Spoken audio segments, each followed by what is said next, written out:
हे पैशाच्या जोरावर निवडणुका न लढता मुद्द्या काय असं घडलं की ज्यामुळं सगळ्याच्या चिवत्या फिसकटल्या?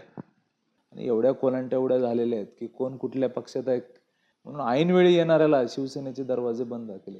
राष्ट्रवादी काँग्रेस पार्टीचं आम्हाला काही माहिती नाही जास्त आहे, त्यामुळे त्यांनी ती युती फिसकटवली. कसं बघताय? सगळ्यांचंच आव्हान असणार आहे, एकमेकाच्या विरोधात आता दोस्ती में कुस्ती असं झालंय सगळं. दोस्ती में कुस्ती म्हणता येतील, कारण की तुमच्याकडला एक निष्ठावंत कार्यकर्त्याने इकडून तिकडं उड्या मारल्या. कशा प्रकारच्या कोलांटे उड्या आहेत असं एक वेगळं चित्र लातूरकरांना बघ.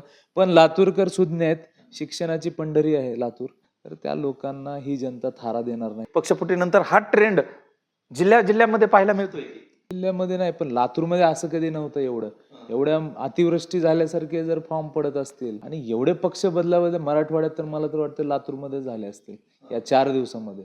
विरोधक कोण असणार आहे किंवा कुणाशी तुमची फाईट होती असं वाटतंय? इलेक्शन कमिशनला पण विनंती आहे की एवढ्या मोठ्या प्रमाणात पैशाचा वापर हा थांबवला पाहिजे लातूरमध्ये. लातूर जिल्हा महानगरपालिकेच्या निवडणुकीचं बिगुल वाजलेलं आहे. सगळेच पक्ष जे आहेत ते सोबळावर लढत आहेत. सगळ्यांनी सोबळाचा नारा दिला. या सगळ्यावर बोलण्यासाठी माझ्यासोबत आहेत शिवसेनेचे जिल्हा प्रमुख. कशा पद्धतीनं शिवसेना या सगळ्या निवडणुकीमध्ये रणांगणात उतरली? शिवसेना ताकदीनं रणांगणात उतरलेली आहे. शिवसेना भारतीय जनता पक्षाची युतीसाठी आम्ही प्रयत्न केले, पण आता शिवसेनेचे आम्ही 11 उमेदवार आम्ही इथं रणांगणात उतरवलेले आहेत. तर आपले प्रभाग क्रमांक 2 आहेत, 3 आहेत, 4, 5, 6 आणि 11 मध्ये असे आमचे टोटल 11 उमेदवार आहेत. काय असं घडलं की ज्यामुळं सगळ्याच्या चिवत्या फिसकटल्या? यावर्षी मला वाटतं की 8 वर्षानंतर महानगरपालिकेला लागल्या इच्छुकांची एवढी गर्दी आम्ही कधी बघितलेली नाही. आणि शेवटच्या तासापर्यंत आम्ही प्रयत्न केले, अगदी पहाटे 4-5 वाजेपर्यंत, निवडणुकीच्या आदल्या दिवशीपर्यंत आम्ही भारतीय जनता पक्षाच्या युती संदर्भात चर्चा केली. पण त्यांच्याकडे पण खूप प्रमाणात आहेत, आमच्याकडे पण इच्छुक होते. आणि एवढ्या कोलांट्या झालेल्या आहेत की कोण कुठल्या पक्षात आहे म्हणून आमचे जे 11-12 जे काही उमेदवार आहेत, शिवसैनिक आहेत, त्यांनाच उमेदवारी देऊन आम्ही शिवसेनेच्या. अनेक जण जे होते काही काळामध्ये, म्हणजे काही तास शिल्लक असताना 4-5 तासामध्ये अनेक जणांनी पक्ष बदल केलेला आहे. तुमच्याकडेही काही लोक आले होते का? नाही, नेमकं काय घडलं त्या सगळ्या 4-5 तासामध्ये? जे 12 वाजल्यानंतर अनेक जणांचे फोन यायला सुरुवात झाली. त्यामध्ये भारतीय जनता पक्ष आहेत, काँग्रेस पक्षाचे आहेत, घड्याळाचे सुद्धा काही होते.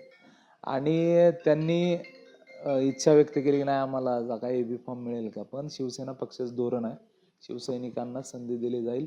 आम्ही जवळजवळ 32 ते 33 लोकांना नाकारलं. जे उड्या मारण्याची संस्कृती जी आहे हे लातूरमध्ये एवढ्या प्रचंड प्रमाणात कधीच नव्हती, आणि त्याला कुठेतरी अटकाव झाला पाहिजे. त्याची सुरुवात शिवसेनेपासून झाली पाहिजे, म्हणून ऐनवेळी येणाऱ्याला शिवसेनेचे दरवाजे बंद केले.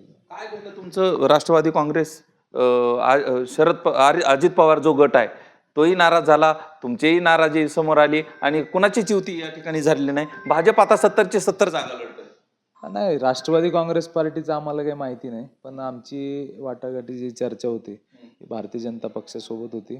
संभाजी पाटील निलंगेकर ही चर्चा करत होते, आम्ही जिल्हा प्रमुख करत होतो. पण त्यांना दिसलं नाही की त्यांना वाटलं असेल शिवसेनेची ताकद कमी आहे, आमची ताकद जास्त आहे, त्यामुळे त्यांनी ती युती फिसकटवली. पण सगळीकडे युतीचं काही वातावरण आहे, काही ठिकाणी युती नाहीये, पण शिवसेना आपल्या स्वबळावर जी दिलेल्या जागेवर लढत आहे. भारतीय जनता पार्टी सगळ्या जागा लढतीये. कसं बघताय? सगळ्यांचंच आव्हान असणार आहे, एकमेकाच्या विरोधात आता दोस्ती में कुस्ती असं झालंय सगळं. दोस्ती में कुस्ती म्हणता येतील, कारण की अजून उद्या 2 दिवस लागतील खरं कोण कोणत्या पक्षात आहे कळायला. अशी परिस्थिती लातूरमध्ये झालेली आहे.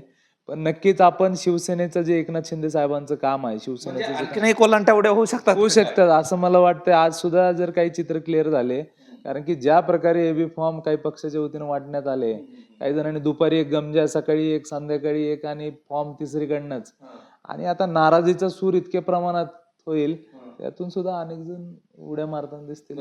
तुमच्याकडला एक निष्ठावंत कार्यकर्त्याने इकडून तिकडं उड्या मारल्या. पहिल्यांदा तुमच्याकडून प्रचार देखील केला, पुन्हा दुसऱ्या पक्षामध्ये गेला राष्ट्रवादी, आता काँग्रेसनं त्यांना तिकीट दिलं. नाही, ते आमचे नाहीत, उबाटाचे होते त्याच्यामध्ये. पण ते सुद्धा चित्र बघ, ज्या कशा प्रकारच्या कोलांट्या आहेत असं एक वेगळं चित्र लातूरकरांना बघ. पण लातूरकर सुज्ञ आहेत, शिक्षणाची पंढरी आहे लातूर, लातूरचा मतदार सुजाण आहे. अशा उड्या मारणाऱ्या कुठल्याही पक्षाचे जरी असतील तर त्या लोकांना ही जनता थारा देणार नाही. ज्या कुठल्या पक्षाचे स्थानिक कार्यकर्त्यांनी कष्ट घेतलेले आहेत, त्यांनाच या मतदारांनी मतदानाच्या स्वरूपात आशीर्वाद द्यावा अशी. मला मला सांगा, खरं तर पक्षफुटीनंतर म्हणजे अनेक ठिकाणी पक्ष फुटले, पक्षफुटीनंतर हा ट्रेंड जिल्ह्यामध्ये पाहायला मिळतोय की? जिल्ह्यामध्ये नाही, पण लातूरमध्ये असं कधी नव्हतं एवढ्या अतिवृष्टी झाल्यासारखे जर फॉर्म पडत असतील, नाराजी नाट्य रडापड काय असं हे कधी पाहायला मिळालं नाही. आणि एवढे पक्ष बदलाबदल मराठवाड्यात तर मला तर वाटतं लातूरमध्ये झाले असतील या 4 दिवसामध्ये.